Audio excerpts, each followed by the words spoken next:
بسم اللہ الرحمن الرحیم۔ رسائل و مسائل سیریز میں ایک اور سوال، اس کا جواب۔ ان سوالات اور جوابات سننے کے لیے ہمارے چینل کو ضرور سبسکرائب کریں اور شیئر کریں۔ آج کے سوال کا جو ٹاپک ہے وہ ہے لا اکراہ فی الدین۔ اعوذ باللہ من الشیطان الرجیم، بسم اللہ الرحمن الرحیم۔ لا اکراہ فی الدین، آیت کی معنی اور قادیانیوں کا معاملہ۔ سوال کرنے والا امریکہ کی ٹفٹس یونیورسٹی کے ایک پروفیسر نے چند سوالات اس درخواست کے ساتھ بھیجے تھے کہ ان کا مفصل جواب دے کر ان کی مشکلات کو رفع کیا جائے اور جو انہیں فہم القرآن کے معاملے میں پیش آ رہے ہیں۔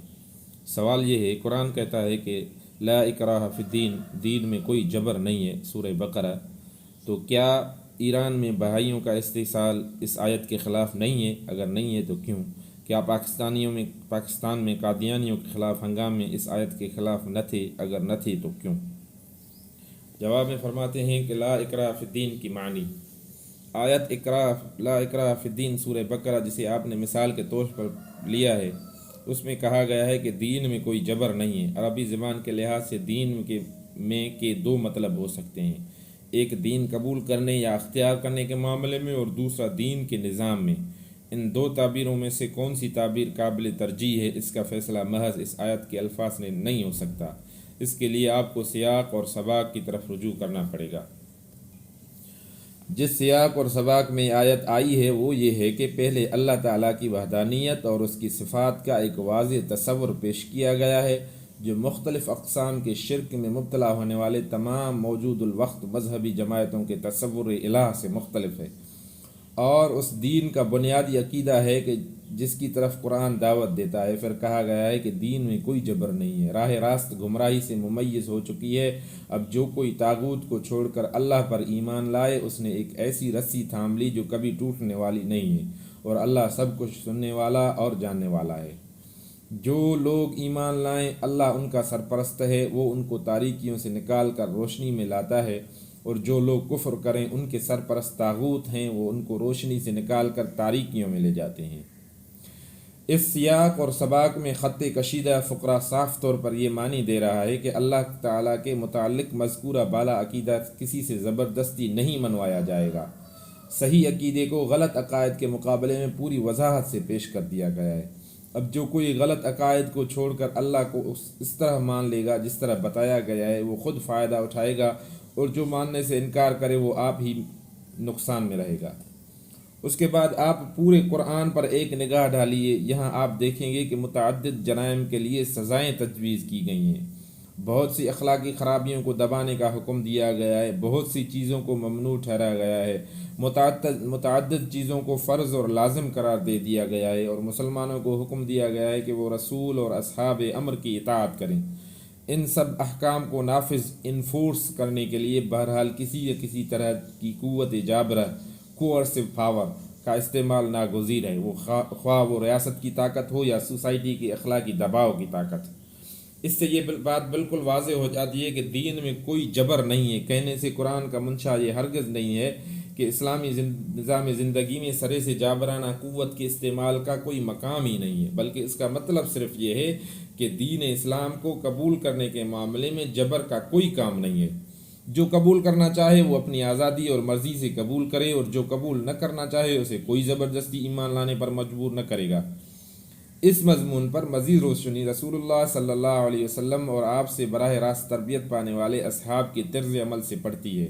انہوں نے کبھی کسی غیر مسلم کو ایمان لانے پر مجبور نہیں کیا، مگر جو لوگ اسلام قبول کر کے مسلم سوسائٹی میں داخل ہو گئے ان کو اسلامی احکام کی تعمیل پر ضرور مجبور کیا، اور اس غرض کے لیے اخلاقی اور معاشرتی دباؤ ہی سے نہیں، حکومت کی طاقت سے بھی کام لیا۔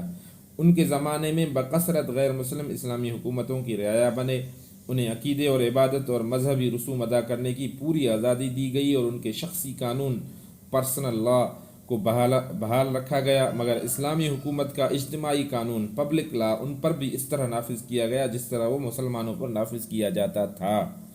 یہاں تک میں نے آیت کے اصلی مفہوم کی تشریح کی ہے۔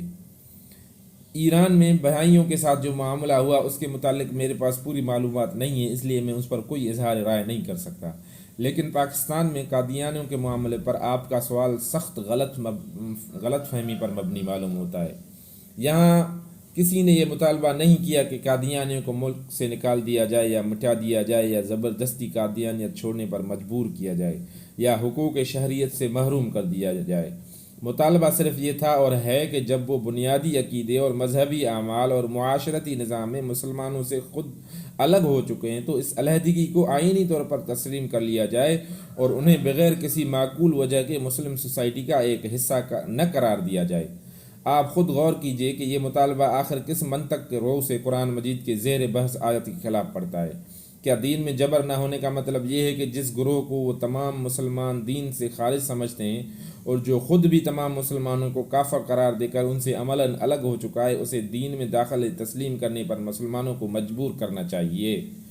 رہے وہ فسادات جو مارچ 1953 میں ہوئے تھے تو یہ بات بالکل خلاف واقعہ ہے کہ وہ قادیانیوں کے خلاف تھے۔ ان کو قادیانیوں کے خلاف ہنگاموں اینٹی قادیانی ڈسٹربنس کا نام بالکل غلط دیا گیا ہے، جس سے ناواقف حال لوگوں کو خواہ مخواہ یہ غلط فہمی ہوتی ہے کہ یہاں کے عام مسلمان شاید قادیانیوں کو قتل و غارت کرنے پر تل گئے ہوں گے۔ حقیقت یہ ہے کہ وہ فسادات حکومت اور عوام کے درمیان اس کشمکش کی وجہ سے برپا ہوئے تھے کہ ایک طرف عوام قادیانیوں کے بارے میں مذکورہ بالا مطالبہ تسلیم کرانے کے لیے حکومت پر دباؤ ڈالنا چاہتے تھے اور دوسری طرف حکومت ان کے اس ایجیٹیشن کو طاقت سے دبا دینا چاہتی تھی۔ پس تصادم دراصل حکومت اور عوام کے درمیان ہوا تھا، نہ کہ قادیانیوں اور عوام کے درمیان۔ قادیانیوں کی جان اور مال پر عوام نے صرف اس وقت حملہ کیا جب انہیں یقین ہو گیا، اور اس یقین کے لیے اچھے خاصی وزنی وجوہ تھے، کہ فسادات کے دوران میں پولیس اور فوج کی وردیاں پہن کر بعض قادیانی مسلمانوں کو قتل کرتے پھر رہے تھے۔ تحقیقاتی عدالت کی رپورٹ صفحہ نمبر 156، ترجمان القرآن، اکتوبر 1955۔